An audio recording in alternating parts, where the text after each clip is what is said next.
சிறு இளைஞராக இருக்கின்ற பொழுது அந்த அரசனை எதிர்த்து பேசக்கூடிய அந்த சபாசனைகளை, அந்த உரையாடல்களை எல்லாம் அல்லாஹ் ரப்பல் ஆலமீன் தனது அருள்மொழி சொல்லிட்டார். வயதிலே ஒரு பெரிய அரசனை எதிர்த்து போராடுகிறார். ஆதிக்கான கேள்விகளை, தத்துவார்த்தமான கேள்விகளை, உபமான கேள்வி எல்லாம் கேட்கக்கூடியவனாக இருந்தார் என்பதை அருள்மொழி அல்குர்ஆன் சொல்லும். மாயடிக்கக்கூடிய அளவுக்கு அவரிடத்தில் விவாதம் செய்தார்கள் என்கிற செய்தியும் சொல்கிறார். நீ என்ன உன்னுடைய இறைவன் எல்லாம் செய்கிறான் என்று சொல்கிறாயே, உன்னுடைய இறைவன் என்ன செய்கிறான்? என்னுடைய இறைவன் உயிர் கொடுக்கிறான், மன்னிக்க செய்கிறான். அப்படி ஆற்றலிக்கவன் என்னுடைய இறைவன் என்பதாக நபி இப்ராஹிம் அலைஹிஸ்ஸலாம் அவர்கள் நமோ தினத்தில் சொல்கின்ற பொழுது, இது ஒரு பெரிய விஷயம் கிடையாது, என்னாலே முடியல, இதுதான் இறைவன் செய்யறானா, இதைத்தான் இவ்வளவு நாள் மக்களுக்கு பிரச்சாரம் பண்ணிட்டு தெரிவிக்காதீங்க என்று அவருடைய அந்த ஆட்சியின் கீழ் அவருடைய கைதிகளாக இருந்த 2 நபர்களை அழைத்து, இந்த 2 நபர்களும் மரண தண்டனை கைதிகள், ஒருவருக்கு நான் மரண தண்டனை தந்து விடுகிறேன், நான் கொண்டுட்டேன், ஒருவரை விடுதலை செய்து விடுகிறேன், மரணத்தை அடைய வேண்டிய நபர் இவருக்கு நான் உயிர் கொடுத்துட்டேன், பெரிய விஷயம் என்று நபி இப்ராஹிம் அலைஹிஸ்ஸலாம் அவர்களிடத்திலே விவாதம் செய்யக்கூடியவனாக இப்ராஹிம் அலைஹிஸ்ஸலாம் சொல்றார். அப்படியா, நீ ரொம்ப அறிவாளியாக என்ன கேட்டாலும் அதுக்கு தகுந்த மாதிரி பதில் சொல்லக்கூடியவனாக இருக்கிறேன், ஒரே ஒரு சித்த வேலை மட்டும் செய்யணும், உன்னை இறைவனாக இருக்கிறேன். அது என்னது? இந்த கிழக்கே உதிக்கக்கூடிய சூரியனை ஒரே ஒரு நாள் நேரத்து திசையில் உதிக்க செய்யும் ஒரு இளைஞருக்கு அந்த மன்னரிடத்திலே பேசினால் எப்படிப்பட்ட விபரீதங்களை, விளைவுகளை சந்திக்க வேண்டும் என்பதை அறிந்தவராக இருந்தார். இதை சொன்ன மாத்திரத்தில் அவன் வாயழைத்து போனான் என்று அருள்மொழி அல்குர்ஆன் சொல்கிறது. எல்லாம் வல்ல அல்லாஹ்வின் நல்லடியார்களே, இந்த சிறப்பு மிகுந்த ஜும்மாவுடைய தினத்திலே அரிஷனுடைய நிழலுக்கு சொந்தக்காரர்களாகிய அந்த இளைஞர்கள் யார் என்கிற செய்தியில் சிலவற்றை அறிந்து கொள்வோம். கண்ணியத்திற்குரிய எல்லாம் வல்ல அல்லாஹ்வின் நல்லடியார்களே, அல்லாஹ் ரப்பல் ஆலமீன் நம்மை இந்த உலகத்திலே படைத்து அதில் மிக உன்னதமான முக்கியமான ஒரே நோக்கத்திற்கு படைத்திருப்பதாக அவனது அருள்மொழி அல்குர்ஆனின் மூலமாக நமக்கு சொல்லி காட்டுகிற பொழுது, மனிதர்களையும் ஜின்களையும் என்னை வணங்குவதற்காகவே அல்லாமல் நான் படைக்கவில்லை. மா ஹலக்துல் ஜின்ன வல் இன்ஸ இல்லா லியஅபுதூன். மனிதர்களின் ஜின்னினத்தையும் என்னை வணங்குவதற்காகவே அல்லாமல் வேறு நோக்கத்திற்கு படைக்கவில்லை என்று சொல்லக்கூடிய ரப்பல் ஆலமீன் அவ்வாறு வணங்கக்கூடிய அந்த வணக்கத்திற்கு ஏற்றது போன்று, நாம் இறைவனை அஞ்சக்கூடிய அந்த விதத்திற்கு ஏற்றது போன்று, மறுமை நாளையிலே சிறப்பான நல்வாழ்வை நமக்கு அல்லாஹ் ரப்பல் ஆலமீன் வழங்க இருப்பதாக வாக்களிக்கிறான். மிக முக்கியமாக இந்த வணக்க வழிபாடுகளை செய்வதற்கு ஒரு விஷயத்தை நாம் நம்பியாக வேண்டும். அது என்ன? மறுமை என்று ஒன்று இருக்கிறது. அந்த மறுமையிலே விசாரணை மன்றம் என்று ஒன்று இருக்கிறது. அப்படி அந்த விசாரணை மன்றத்திலே நாம் அனைவரும் நிறுத்தப்படுவோம் என்கிற இந்த நம்பிக்கை வலுவாக இருக்கின்ற போதுதான் நம்முடைய வணக்கங்கள் முறையானதாக, ஒழுக்கமிக்கதாக, ஒழுங்கானதாக அமையும். அதை அல்லாஹ் ரப்பல் ஆலமீன் தனது அருள்மொழி அல்குர்ஆனில் பல்வேறு இடங்களிலே மறுமை குறித்தும் இறைவனை வணங்குவது குறித்து, அந்த ஒழுங்குமுறைகள் குறித்தும் நிறைய நமக்கு சொல்லி காட்டினார். அந்த மறுமை நாள் குறித்து அல்லாஹ்வுடைய தூதர் ஸல்லல்லாஹு அலைஹி வஸல்லம் அவர்கள் சொல்லுகின்ற பொழுது, அந்த நாளிலே அல்லாஹ்வுடைய நிழலை தவிர வேறு நிழலே இல்லாத அந்த சூழ்நிலையிலே நாமெல்லாம் இப்போது அடிக்கக்கூடிய இந்த வெயிலின் உஷ்ணத்தின் காரணமாக ஏதாவது ஒரு நிழலை தேடி ஓடக்கூடியவர்களாக இருக்கிறோம். ஒரு சிறு பிரயாணத்தில் கூட நம்மால் அந்த வெப்பத்தை தாங்க இயலாத அளவிற்கு ஏதாவது ஒரு வாகனத்திலே செல்கின்ற பொழுது குளிர்சாதன வசதி இருக்கிறதா என்று தேடக்கூடிய ஒரு கால சூழ்நிலையில நாம் இருந்து வருகிறோம். சாதாரண இந்த வெப்பத்தை கூட நம்மால் தாங்க இயலவில்லை. ஆனால் மறுமையினுடைய வெப்பத்தோடு ஒப்பிடுகின்ற பொழுது இது ஒன்றுமே கிடையாது. அப்ப மறுமை நாளையிலே நிழலே இல்லாத அந்த சூழ்நிலையிலே அல்லாஹ் 7 சாராருக்கு அவனுடைய அரிஷனுடைய நிழலை வழங்குகிறான் என்பதாக நபிகள் பெருமானார் ஸல்லல்லாஹு அலைஹி வஸல்லம் சொல்கிறார்கள். அந்த 7 சாரார் யார் என்பதை நீங்கள் எல்லாம் அதிகமாக அறிந்திருக்கிறீர்கள்.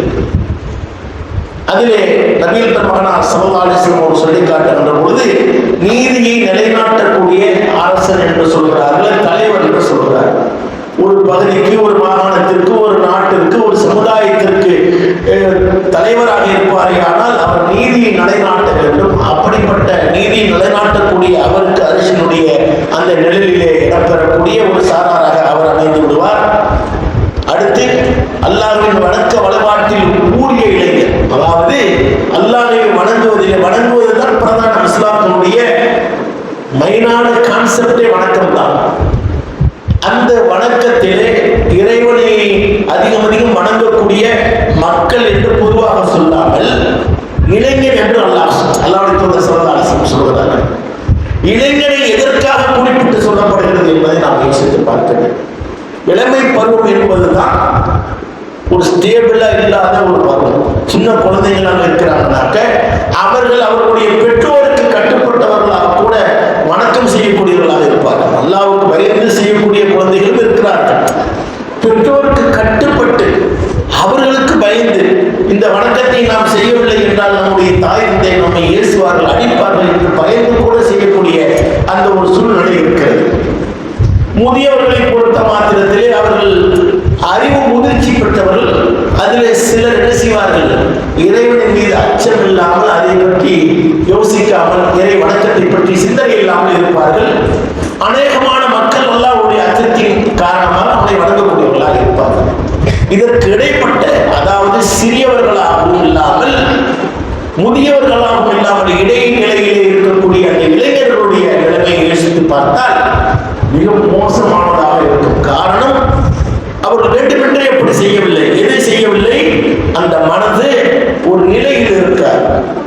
நிமிடத்திற்கு நிமிடம், வினாடிக்கு வினாடி அந்த ஹார்மோனுடைய மாற்றத்தினால் உடலில் ஏற்படக்கூடிய அந்த ஹார்மோன் மாற்றம் இருக்குல்ல, அவங்க நினைச்சலாம் செய்யல, திட்டம் போட்டுலாம் செய்ய மாட்டாங்க. இளைஞர்களுடைய அந்த எண்ணம் எப்படி இருக்கும்? இந்த நிமிடம் ஒரு மாதிரி இருக்கும், அடுத்த நிமிடம் ஒரு மாதிரி இருக்கும். அதனால்தான் இளைஞர்கள் என்ன செய்வார்கள், உடனடியாக ரோசப்படக்கூடியவர்களாக இருப்பார்கள், கோபப்படக்கூடியவர்களாக இருப்பார்கள். சில இளைஞர்கள் வார்த்தையை மீறி கை நீட்டி தாக்குதல் நடத்தக்கூடிய காட்சியை தான் பார்க்கிறோம். அப்ப இளைஞர்கள்ட்ட என்ன இருக்காது, நிதானம் என்பது ரொம்ப குறைவாக இருக்கும். அது வணக்க விஷயத்திலும் இருக்கும். ஆகையினால் அல்லாஹ்வுடைய தூதர் ஸல்லல்லாஹு அலைஹி வஸல்லம் என்ன சொல்கிறார்கள், வணக்க விஷயத்திலே ஊறி இருப்பார். அப்படிப்பட்ட அந்த இளைஞருக்குத்தான் அல்லாஹ் ரப்பல் ஆலமீன் அந்த அர்ஷினுடைய நிழலை வழங்குவதாக வாக்களித்திருக்கிறார் என்று நமக்கு சொல்லி காட்டுகிறார். அப்ப இளைஞர்களாக இருக்கக்கூடிய நாங்கள்லாம் இளைஞர்கள் கிடையாது. இளைஞர்களை பார்த்து சொல்கிறேன், இளைஞர்கள் என்ன செய்ய வேண்டும்? அவர்களுக்கு முன்னுதாரணம் கிடையாது. அவர்களுடைய அந்த நஃப்ஸை கட்டுப்படுத்தி அல்லாஹ்வுக்காக தங்கள் வாழ்க்கையை அர்ப்பணித்த இளைஞர்கள் கிடையாது. வரலாற்றிலே கிடையாது. அல் குர்ஆனின் வாயிலாக நாம் அறியவில்லையா? அதை அறியாததன் காரணமாகத்தான் இஸ்லாமிய இளைஞர்களுடைய இன்றைய நிலை படு மோசமாக இருக்கக்கூடிய சூழ்நிலையை நம்ம பார்க்கிறோம். நடிகர்களுக்கு பின்னால் செல்லக்கூடிய, அரசியல் கட்சி தலைவர்களுக்கு பின்னால் செல்லக்கூடிய, இன்னும் சொல்ல போனால் மார்க்கம் என்கிற பெயரிலே அல்லாஹ்வுக்கு இணை வைக்கக்கூடிய காட்சிகளிலே பார்க்கிறோம். இளைஞர்கள் முந்திக்கொண்டு செய்யக்கூடிய அந்த அனாச்சாரங்கள். அதற்கு ஒரு உதாரணம் சொல்ல வேண்டும். ஆனால் இந்த மாதம் ரபியுல் ஆஹிர் மாதம், ரபியுல் அவ்வல் மாதம் என்று இதற்கு முன் மாதத்திற்கு பெயரிட்டிருக்கப்படுகிறது.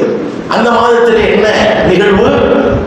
நபிகள் பெருமகனார் ஸல்லல்லாஹு அலைஹி வஸல்லம் அவர்களுடைய அந்த பிறந்த நாள் என்கிற பெயரிலே, மீலாது நபியுல்லா என்கிற பெயரிலே இந்த நாட்டிலும் சரி, இந்த மாகாணத்திலும் சரி, பல்வேறு பகுதிகளிலே மீலாது விழா கொண்டாட்டம் என்கிற பெயரிலே மாற்று சமுதாய மக்களை மிஞ்சக்கூடிய அளவுக்கு எப்படிப்பட்ட ஒரு அனாச்சார நிகழ்ச்சி அந்த இளைஞர்கள் செய்கிறார்கள் என்று சொன்னால், ஆட்டம் பாட்டம் கூத்து கச்சேரி. அவர்கள் நபிகளாரை நேசிக்கிறார்களா? அவர்கள் நபிகளாரின் மீது விருப்பம் கொள்கிறார்களா என்பது போன்ற ஒரு மாய தோற்றத்தை அங்கே அவர்கள் நிகழ்த்துகிறார்கள். உண்மையிலே நபிகளாரை நேசிப்பார்களே, ஆனால் நபிகளாருடைய வாழ்க்கையிலேயே நபிகளாரை நேசித்த சிறுவர்கள் இருந்தார்கள், இளைஞர்கள் இருந்தார்கள். நாமெல்லாம் அதிகம் கேள்விப்பட்டிருக்கிறோம் பத்ர் யுத்தம் என்று. அதிலே 2 இளைஞர்கள் மிக முக்கியத்துவம் வாய்ந்த ஒரு செயலை செய்கிறார்கள், வீரதீரமான செயலை செய்கிறார்கள். அதை இன்று வரையிலும் வரலாற்றிலே மிக சொல்லக்கூடியதாக அனைத்து அறிஞர்களும் சொல்லக்கூடிய காட்சியை நாம் பார்க்கிறோம். அவர்கள் யார்? என்று சொல்லக்கூடிய இரண்டு இளைஞர்கள், சிறுவர்கள் தான். சிறுவர்களுக்கு இளைஞர்களுக்கு இடைப்பட்ட வயது. நபிகளாரை எவ்வளவு நேசித்திருந்தால் அவர்கள் வாயிலிருந்து இப்படி வார்த்தை வரும். பத்ர் யுத்தம் நிகழப் போகிறது. அங்கே அந்த இருவர்கள் வருகிறார்கள். மிகப்பெரிய சகாபாக்கள் எல்லாம் இருக்கிறார்கள், வீரர்கள் எல்லாம் இருக்கிறார்கள். இஸ்லாத்திற்காக தன்னுடைய உயிரை துச்சமாக மதித்து நிற்கக்கூடிய என்று சொன்னார். பத்ர் போருக்காக நபிகள் நாயகம் ஸல்லல்லாஹு அலைஹி வஸல்லம் அவர்கள் அழைத்து சென்ற அந்த சகாபாக்களுடைய அந்த போர் வீரர்களுடைய எண்ணிக்கை 330 அல்லது 1-2 அதிகம். ஆனால் எதிர்ப்படை 1000க்கும் மேற்பட்ட நபர்கள். அப்படிப்பட்ட ஒரு சூழ்நிலையிலே அந்த கூட்டத்தோடு சேர்ந்து 2 சிறு வயதுடைய இளைஞர்கள் வருகிறார்கள். அவர்கள் கேட்கிறார்கள், இந்த கூட்டத்திலே அபூ ஜஹல் என்று யாரோ இருக்கிறாராமே, அவர் யார் என்று. அப்போது சொல்லப்படுகிறது, உங்களுக்கு அதை பற்றி உங்களுக்கு என்ன கவலை? நீங்களாம் சின்ன பிள்ளைங்க, பாலிப பிள்ளைங்க, வடல பிள்ளைங்க, உங்களுக்கு என்ன அதை பற்றி கவலை? இல்லை, எங்களுடைய தூதர் ஸல்லல்லாஹு அலைஹி வஸல்லம் அவர்களை அடிக்கிறானாம, ஏசுகிறாராமல்ல, அவர்களை நான் பார்க்க வேண்டும். அப்படியா? இன்னும் கொஞ்ச நேரத்துல, இன்னும் கொஞ்ச காலத்துல அந்த போர் ஆரம்பமாகும், அப்போது வருவான், நாம் காண்பிக்கிறோம் என்று சொல்லப்படுகிறது அவர்களுக்கு. அதுபோன்று அந்த படை பரிவாரங்களோடு அபூ ஜஹல் வருகின்ற பொழுது அந்த இளைஞர்களுக்கு சொல்லப்படுகிறது, நீங்க கேட்டுக்கொண்டிருந்த அந்த அபூ ஜஹல் இவன் தான் என்று. சீறி பாய்ந்து அந்த அபூ ஜஹலை 2 இளைஞர்கள் வெட்டி வீழ்த்துகிறார்கள். இது எதனால் வீழ்த்துகிறார்கள்? நபிகளாரின் மீது நேசம் கொண்டதினால். இவர்களுக்கு அரசனுடைய நிழல் கிடைக்கின்றானே. மீலாது விழாவுக்காக ஆடையை உயர்த்தி பிடித்து அவுரத்து வெளியிலே தெரியக்கூடிய அளவுக்கு மது போதையிலே ஆடக்கூடிய இவர்கள் நபிகளாரை நேசிக்கக்கூடியவர்களாக யோசிச்சுப்பார். எவ்வளவு பெரிய கேவலம்! அப்ப இவர்களுக்கு எப்படி அரசனுடைய நிழல் கிடைக்கும்? இது யாருடைய பொறுப்பு? அவர்கள் இது போன்று ஆபாச நடனம் ஆடுவதற்கு யார் பொறுப்பு? ஒரு வகையிலே அவர்களுடைய பெற்றோர் பொறுப்பு, இன்னொரு வகையிலே மிலாது விழா என்கிற ஒரு விழாவை முன்னின்று நடத்தக்கூடிய உலமாக்கள் அல்லவா, அவர்கள் எப்படி வழிநடத்த வேண்டும்? நீ அரசுக்கு செல்ல வேண்டும், அரசனுடைய நிழலுக்கு உள்ளாக வேண்டுமே, ஆனால் நீ வணக்கத்திலே திளைக்க வேண்டும் என்று எடுத்துச் சொல்வதற்கு அவர்களுக்கு நாதி இல்லை. அப்ப சஹாபாக்கள் குறித்து, அல்லாஹ்வுடைய தூதர் ஸல்லல்லாஹு அலைஹி வஸல்லம் அவர்கள் குறித்து, அவர்களுடைய வாழ்க்கையிலே இடம்பெற்ற சஹாபாக்களிலே இளைஞர்களாக இருந்தார்களே, அவர்கள் குறித்து சொல்ல வேண்டும். அடுத்து பார்க்கலாம், ஸஅத் இப்னு அபீ வக்காஸ் ரலியல்லாஹு அன்ஹு. அவர்கள் யார்? அவர் ஒரு சிறு வயதுடைய இளைஞர். அவர் நபிகளார் ஸல்லல்லாஹு அலைஹி வஸல்லம் அவர்களுடைய அந்த போதனை, அந்த உபதேசம், ஏகத்துவ அந்த சிந்தனை குறித்து ஆர்வம் கொண்டு இஸ்லாத்தை ஏற்கிறார். அவருடைய தாயார் மிக கடுமையாக அதை எதிர்க்கிறார். இளைஞர்கள் எப்படி இருக்க வேண்டும் என்று பார்க்க வேண்டுமே, ஆனால் ஸஅத் இப்னு அபீ வக்காஸ் ரலியல்லாஹு அன்ஹு அவர்களை பார்க்க வேண்டும். ஆனால் சாக்கடை அரசியல்வாதிகள், சாக்கடை நடிகர்களுக்கு பின்னால் சென்று கொண்டிருக்கக்கூடிய காட்சியை பார்க்கிறோம். இளைஞர்கள் என்று சொன்னா உடனே பொம்பளை பிள்ளைங்க நம்மளாம் தப்பிச்சுட்டோம்னு நினைக்க கூடாது. அதுக்கு பண்ற சேட்டை அளவுக்கு அதிகமா இருக்கு. இளம் பெண்கள் மட்டும் விதிவிலக்கு கிடையாது. முன்பெல்லாம் ஆண்கள் மாத்திரம்தான் ஈடுபட்டார்கள். இப்ப பார்க்கிறோம், அரசியல் கட்சி தலைவர் 41 உயிரை பழிவாங்க அந்த தலைவர் சொல்லிக் கொள்ளக்கூடிய அந்த நடிகருக்கு பின்னால் கூட இந்த இஸ்லாமிய பெண்மணிகள் இருப்பது எவ்வளவு கேவலம்! இஸ்லாமிய பெண்மணிகள், வயதுக்கு வந்த அந்த சிறு வயது பெண்மணிகள், இளம் பெண்கள் அணிவகுத்து செல்லக்கூடிய காட்சியை பார்க்கிறோமே. இவர்களுக்கு எப்படி அரசனுடைய நிழல், அரசு என்றால் தெரியுமா, என்னவென்று தெரியுமா? அரசனுடைய நிழல் என்றால் என்னவென்று தெரியுமா? அதனுடைய அருமை தெரியுமா? பெருமை தெரியுமா? அதனுடைய அவசியம் தெரியுமா? முக்கியத்துவம் தெரியுமா? அப்படி அதனுடைய முக்கியத்துவம் அவர்கள் விளங்கி இருந்தார்களே, ஆனால் இந்த மூதேவிகளுக்கு பின்னால் சென்றிருக்க மாட்டார்கள். அப்ப இது குறித்து விழிப்புணர்வை ஏற்படுத்த வேண்டியது யாருடைய பொறுப்பு? உலமாக்களுடைய பொறுப்பு இல்லையா? வாய் திறந்தார்களா?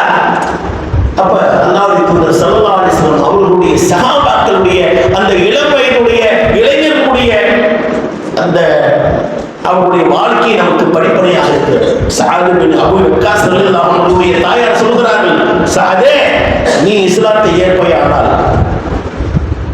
உன்னுடன் பேச மாட்டேன், நான் எதுவும் உண்ண மாட்டேன் என்று பல நாட்கள் பட்டினி கிடக்கிறார்கள்.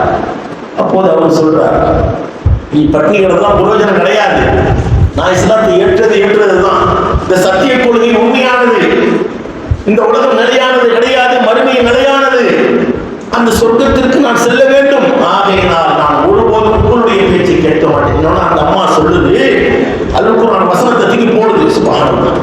அந்த அம்மா சும்மாலாம் விட்டுல, எவ்வளவோ பேசுது. இறுதியில் அந்த அம்மா தன்னுடைய உயிரை மாய்த்துக் கொள்வதற்காக அங்கே என்ன செய்யுது, நீ இஸ்லாத்தை விட்டு வராட்டி போச்சுன்னா நான் என்ன செய்வோம் தெரியுமா, இறந்து போற வரைக்கும் எதுவும் சாப்பிட மாட்டேன், என்னுடைய உயிரை நான் விட்டு விடுவேன் என்று அந்த அம்மா அவருக்கு சாத் பின் அபீ வக்காஸுக்கு ஒரு பயம் கொடுத்துள்ளது. அவர் எதுவும் கேட்கல. கடைசியா சொல்லுது, நீ குர்ஆன் ஓதுறேன்னு சொல்றியல்ல, நீ இந்த தூதரை ஏத்துக்கிறேன்னு சொன்னியல்ல, அந்த தூதர் ஒரு குர்ஆனை கொண்டு உங்களுக்கு ஓதி காமிச்சாங்கல்ல, அந்த குர்ஆன்ல ஒரு வசனம் இருக்குல்ல, அந்த வசனத்தை மேற்கொள்ள காட்டுது. அவர் எப்படியாவது மறைமாற்றத்துக்கு என்ன சொல்லுது, வஸைனல் இன்சான பி வாலிதைஹி ஹமலத்து உம்முஹு வஹனன் அலா வஹனின் வஃபிஸாலுஹு ஃபீ ஆமைனி அன்ஷ்குரு லி வலிவாலிதைக இலையல் மஸீர். மனிதனுக்கு அவனுடைய பெற்றோர் குறித்து வலியுறுத்தியுள்ளோம், அவனது தாய் பலவீனத்துக்கு மேல் பலவீனப்பட்டவளாக சுமந்தால் அவள் பாலருந்தும் வரும் 2 ஆண்டுகள் எனக்கும் உனது பெற்றோருக்கும் நன்றி செலுத்துவாயாக, என்னிடமே நீ திரும்பி வர இருக்கிறாய் என்கிற செய்தி இருக்கிறதா இல்லையா? அல் குர்ஆனுடைய லுக்மான் என்கிற அத்தியாயத்திலே 14வது வசனமாக இந்த அம்மா அதை நினைவுபடுத்துது. ஏன் அவருடைய சிந்தனையை அப்படியே தடுமாற செய்யணும், பெற்றோருக்கு கட்டுப்பட்டு நடக்கணும், பெற்றோர் இவ்வளவு அந்த தாயை சிரமத்துக்கு மேல சிரமப்பட்டான்னு சொல்றாங்களே, பெற்றோருடைய பேச்சை கேட்க மாட்டியா?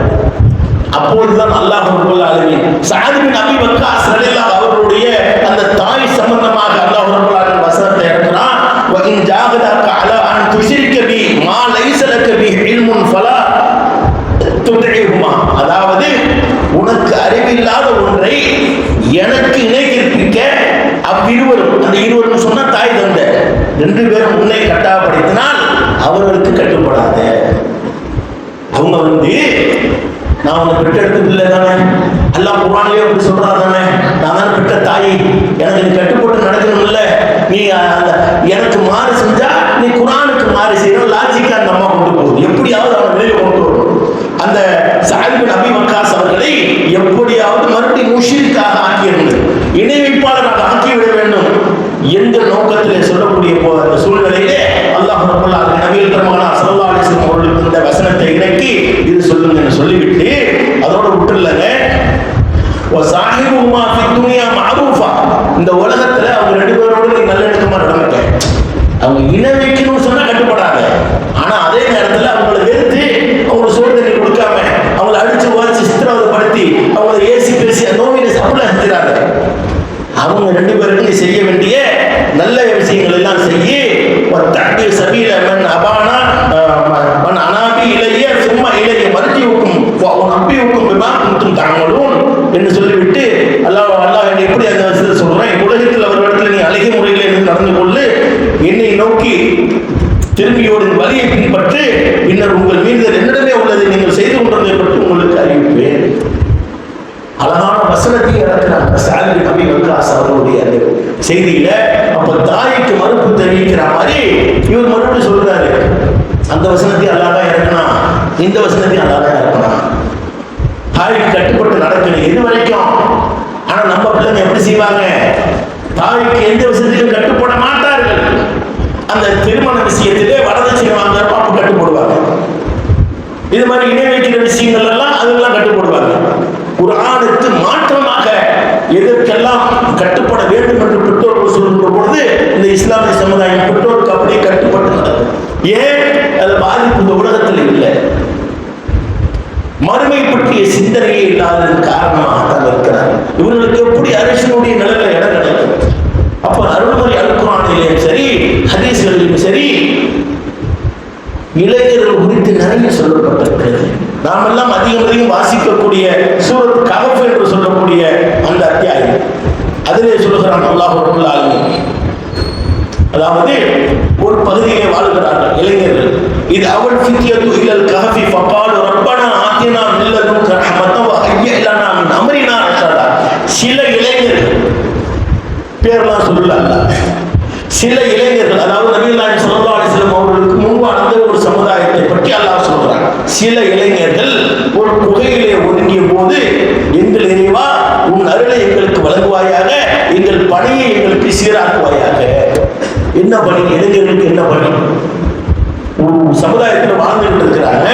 அந்த ஊரை விட்டு ஒதுங்கி எங்க போறாங்க? ஒரு குகையில போய் ஒதுங்குறாங்க. ஒதுங்கிட்டு அல்லாஹ்ட்ட துஆவும் செய்யறாங்க. துஆ செய்யறதுக்கான முன்மாதிரி அவர்களுக்கு அல்லாஹ் கற்றுத் தரானா? நம்ம பள்ளிவாசி பக்கமே வருவது கிடையாது இளைஞர்கள். அப்படியே வந்தா கூட வெள்ளிக்கிழமையோடு முடிந்து விடுகிறது. அப்படியே வந்தாலும் கூட சிறிதாழ்ந்து கேட்பது கிடையாது. இங்கே செய்யக்கூடிய உபதேசங்களை ஏதோ வந்தோம் தொழுதும் ஒரு ஃபார்மாலிட்டிக்கு போகக்கூடிய முஸ்லிம் மக்கள் தான் இன்னைக்கு அதிகமாக இருக்கிறார்கள். ஆனால் நம்மை அல்லாஹ் ரப்பல் ஆலமீன் இந்த ஏகத்துவத்திலே வைத்திருக்கின்ற பொழுது இதிலே வரக்கூடிய இளைஞர்கள் கூர்மையாக கவனித்து கேட்கக்கூடிய காட்சிகளை பார்க்கிறோம். இதில் நாம் ஏதாவது பிழை செய்துவிட்டால் உரை நிகழ்த்துகின்ற பொழுது உரை நிகழ்த்தி இறங்கி உடனே பாருங்க தவறா சொல்றீங்க, அப்படி இல்லையே வசனம். அந்த அளவுக்கு கூர்மையாக கவனிக்கக்கூடிய இளைஞர்கள் கூட நம்ம இடத்தில் இருக்கத்தான் செய்கிறார்கள். அப்ப அவர்களுக்கு அல்லாஹ் ரப்பல் ஆலமீன் அதற்கான அந்த அரிசியுடைய நிழலில் இடம் தர வேண்டும். அப்ப அந்த இளைஞர்கள் ஒதுங்குறாங்க. அப்படி ஒதுங்கின பிறகு அவர்கள் குறித்து அல்லாஹ் அந்த செய்தி நிறைய சொல்றார். அவர்கள் ஒதுங்கினதுக்கு காரணம் என்ன? அந்த பகுதியிலே வினை வைப்பு வேதம் இருக்கிறது, அல்லாஹ்வுக்கு மாறு செய்யக்கூடிய சூழ்நிலை வேதம் இருக்கிறது. அதிலிருந்தும் தங்களை விடுவித்துக் கொள்ள வேண்டும் என்பதற்காகத்தான் அவர்கள் ஊரை விட்டு ஒதுங்கி, சமுதாயத்தை விட்டு ஒதுங்கி, சொத்து சுகத்தை விட்டு, எல்லா நலன்களை விட்டு ஒதுங்கி என்ன செய்கிறார்கள்? குகையில ஒதுங்கி அல்லாஹ்வுக்காக அவர்களுடைய அந்த வாழ்க்கையை அர்ப்பணிக்கக்கூடிய காட்சியெல்லாம் பார்ப்போம்.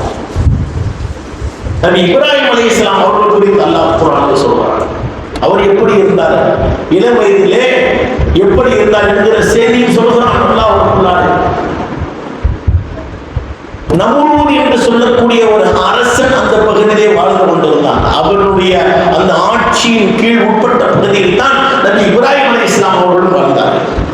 சிறு இளைஞராக இருக்கின்ற பொழுது அந்த அரசனை எதிர்த்து பேசக்கூடிய அந்த சபாசனைகளை, அந்த உரையாடல்களை எல்லாம் அல்லாஹ் ரப்பல் ஆலமீன் தனது அருள்மொழி குர்ஆனில் சொல்லி காட்டுகிறார். பொதுவாக எல்லா முஸ்லிம்களுக்கும் நபிகள் நாயகம் ஸல்லல்லாஹு அலைஹி வஸல்லம் அவர்கள் உட்பட இப்ராஹிம் அலைஹிஸ்ஸலாம் அவர்களிடத்திலே முன்மாதிரி இருப்பதாக அல்லாஹ் நமக்கு சொல்லி காட்டுவோம். இந்த இப்ராஹிம் இடத்திலே உங்களுக்கு முன்மாதிரி இருக்கிறது.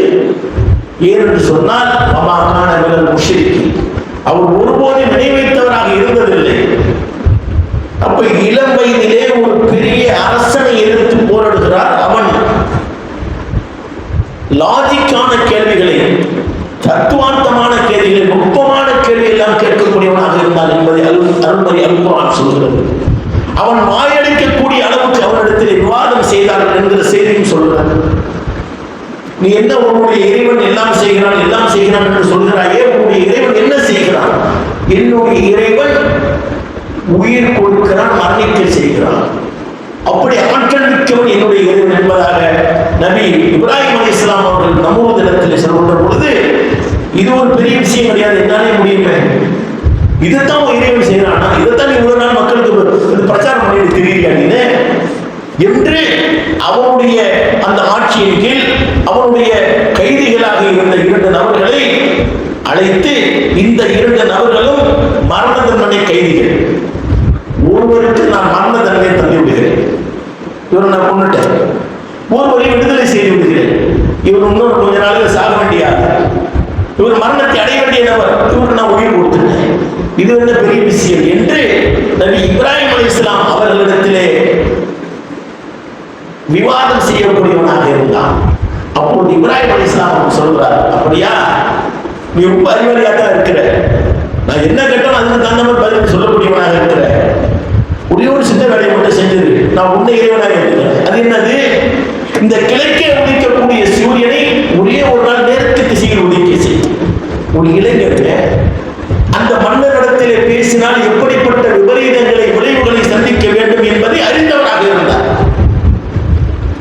சொன்ன மாத்திரத்தில் அவன் வாயடைத்து போனான் என்று அருள்மறையில் குர்ஆன் சொல்கிறது. இன்னும் நிறைய செய்திகள் இளைஞர்கள் குறித்து இருக்கு. போதுமான நேரம் கிடையாது. இன்ஷா அல்லாஹ் இரண்டாவது உரையிலே ஒரு சில செய்திகளை கவனிப்போம்.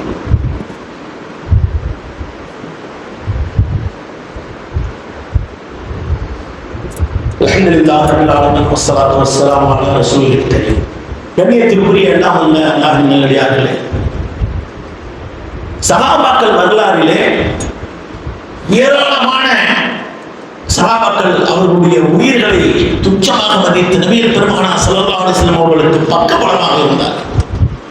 அப்படி நின்ற ஒரு நபர் முஸ்அப் இப்னு உமைர் என்கிற ஊரிலே இருந்தார். அவர் சாதாரண ஆள் கிடையாது. அந்த ஊரிலேயே பெரிய கோடீஸ்வரர், மதீனா நகரத்திலே மிகப்பெரிய கோடீஸ்வரர். அது எப்படி அடையாளம் கண்டுகொள்வது என்று சொன்னால், முஸ்அப் இப்னு உமைர் ரலியல்லாஹு அவர்கள் ஒரு பாதையில் வருகிறார் என்று சொன்னால் அவரை பார்த்துட்டு தான் சொல்றது இல்லை. அவர் வருவதற்கு முன்பாக அவர்கள் இட்டுக் கொண்டிருக்கக்கூடிய நறுமணம் இருக்கிறதுல சென்ட் அத்தர், அந்த அத்தர் வாடையை கண்டு முஸ்அப் வந்திருக்காரு, முஸ்அப் இப்னு உமைர் வந்திருக்காரு என்று சொல்லக்கூடிய அளவுக்கு செல்வந்தர், பெரிய கோடீஸ்வரர். நாமெல்லாம் கூட செலுத்தலாம் அடிச்சுக்கிறோம். ஆனா உயர ரகமான அந்த அத்தரை நாம் பூசிக்கொள்ளும் போது மிக வெகு தூரத்திலேயே அந்த வாடை வருவதை நம்மால் அறிய முடியும். அப்படிப்பட்ட ஒரு காஸ்ட்லியான உயர் ரகமான அந்த அத்தர் வகைகளை நறுமணத்தை பூசிக்கொள்ளக்கூடியவராக இருந்த அவர் இஸ்லாத்தை ஏற்று உஹது போரிலே கொல்லப்படுகின்ற பொழுது சுப்ஹானல்லாஹ் யோசித்து பாருங்கள். நம் இளைஞர்களுக்கான பாடம், இளைஞர்களுக்கான படிப்பினை, இளைஞர்களுக்கான வழிகாட்டு முறை அவரிடத்திலே இருக்கிறது. எவ்வளவு உயர் ரகமான ஆடை, உயர் ரகமான வாழ்வாதார வசதிகளில் இருந்த அவர் அந்த உஹது போரிலே கொல்லப்படுகின்ற பொழுது நபிகள் நாயகம் ஸல்லல்லாஹு அலைஹி வஸல்லம் அவர்கள் அந்த போரிலே கொல்லப்பட்ட ஒவ்வொரு நபராக பார்த்துக் கொண்டு வருகிறார்கள். அவர்களுக்கான அந்த கஃன் அணிவிக்கப்படுகிறது. முஸ்அப் இப்னு உமைர் அவர்களுக்காக அணிவிக்கப்பட்டிருக்கிற அந்த ஆடை தலையை மூடினால் கால் தெரிகிறது, காலை மூடினால் தலையை தெரிகிறது. அவ்வளவு சின்ன ஆடை தான் அவர் அணிந்திருக்கிறார். மிகப்பெரிய கோடீஸ்வரர். இந்த இஸ்லாத்திற்காக, இந்த மார்க்கத்திற்காக தன்னுடைய உயிரை தியாகம் செய்த இளைஞர். அப்போது நபிகள் பெருமானார் ஸல்லல்லாஹு அலைஹி வஸல்லம் அவர்கள் முகத்தை மூடிடுங்க, அந்த காலை என்ன செய்யுங்க, இத்திற்கு என்று சொல்லக்கூடிய ஒரு விதமான அந்த புல் செடி கொடி இருக்கும்ல, அதை வச்சு மூடிங்க. சொல்றது யோசிச்சு பாருங்க. கஃன் துணி கூட இல்லாத ஒரு சூழ்நிலை, அந்த சூழ்நிலை ஒரு பெரிய கோடீஸ்வரருக்கு. அவர் நினைத்திருந்தால் இந்த போருக்கு வராமல் இருந்திருக்கலாம், சுகபோகமான வாழ்க்கையிலே இருந்திருக்கலாம். அந்த அத்தர்களை பூசிக்கொண்டு, நறுமணத்தை பூசிக்கொண்டு அந்த நகரத்திலே அப்படித்தானே இன்னைக்கு நம்ம இளைஞர்கள் வாழ்ந்து கொண்டிருக்கிறார்கள். ரேஷன் கடைக்கு போகக்கூடிய இளைஞர்கள் நம்மள எத்தனை பேர்? அத்தா போவாங்க, அம்மா போவாங்க, நம்ம போக மாட்டோம். வீட்டு வேலைகளை செய்யக்கூடிய இளைஞர்கள் நபிகள் பெருமகனார் ஸல்லல்லாஹு அலைஹி வஸல்லம் அவர்கள் வீட்டு வேலை செய்திருக்கிறார். தன்னுடைய மனைவிக்கு, தன்னுடைய குடும்பத்தாருக்கு ஒத்தாசை செய்திருக்கிறார்கள். இன்னைக்கு ஒரு இளைஞர்கிட்ட ஒரு வீட்டு வேலை வாங்கிட முடியுமா? நான் படிச்சவங்களுக்கு என்ன போய் சொல்ல, நான் எப்படி போய் ரேஷன் கடையில் போய் நிற்கிறது, நான் எப்படி போய் அந்த கடையில் போய் நிற்கிறது, நான் எப்படி சைக்கிளில் பின்னாடி இந்த சாமான் வச்சு கொண்டு வர்றது, நான் எப்படி இது செய்யறது? இளைஞர்கள் இருக்கிறார்களா இல்லை? எல்லாரையும் சொல்லவில்லை, அப்படிப்பட்ட இளைஞர்கள் இருக்கிறார்களா இல்லை? அப்ப இவருடைய சூழ்நிலை யோசித்து பாருங்க. எப்படிப்பட்ட ஒரு வாழ்க்கையை வாழ்ந்தவர். தன்னுடைய இறுதி அந்த மரணத்தின் போது கஃனிடுவதற்கு ஒரு 2 முறை எக்ஸ்ட்ரா துணி இல்லை. அப்படிப்பட்ட நிலையிலே சஹாபாக்களுடைய வாழ்க்கை, அந்த இளைஞர்களுடைய வாழ்க்கை இருந்தது. நம்முடைய வாழ்க்கை எப்படி இருக்கிறது? நாம் வணங்கக்கூடிய ஒவ்வொரு வணக்கமும் அல்லாஹ் ஏற்றுக்கொள்ளக்கூடிய விதத்திலே இருக்கிறதா? அதுவும் இளைஞர்களாக இருக்கக்கூடியவர்களுக்கான அந்த அரிசனுடைய நிலையை அல்லாஹ் வழங்குவதாக சொல்கிறானே, அல்லாஹ்வை வணங்குவதிலே ஊறி திளைத்த அந்த இளைஞர்கள் என்று. அப்படிப்பட்ட இளைஞர்களாக இன்றைய இளைஞர்கள் மாறுவார்களே ஆனால் அவர்கள் இந்த சமுதாயத்திற்கு வாழ்ந்து கொண்டிருக்கக்கூடிய, இந்த சமுதாயத்திற்கு பயனளிக்கக்கூடியவர்கள். எதிர்கால சமுதாயம் இன்றைய இளைஞர்கள் நாளைய முடியவர்கள். அவர்கள் கையில் தான் இந்த இஸ்லாமிய சமுதாயம், இந்த சமுதாயத்தினுடைய பெண்கள், இந்த சமுதாயத்தினுடைய குழந்தைகள், இந்த சமுதாயத்தினுடைய சொத்து சுவை எல்லாம் அவர்கள் தான் மெயின்டைன் பண்ண போறாங்க, நிர்வகிக்க போகிறார்கள். அப்ப அவர்கள் எப்படி இருக்க வேண்டும்? உலகத்திலும் அவர்கள் சிறந்த விளங்க வேண்டும், மறுமையிலும் அவர்கள் சிறந்த விளங்க வேண்டும், அந்த அரசனுடைய நிழலுக்கு உரியவர்களாக ஆக வேண்டும். எல்லாம் அல்லாஹ் உங்கள் வீட்டில் இருக்கக்கூடிய இளைஞர்களையும் எங்கள் வீட்டில் இருக்கக்கூடிய இளைஞர்களையும் இன்னும் அனைவரையும் அந்த அரசனுடைய நிழலுக்கு உரிய நன்மக்களாக ஆக்கி அருள வேண்டும் என்று இந்த நன்னேரத்தில் கேட்டுக்கொண்டு உரை நிறைவு செய்கிறேன்.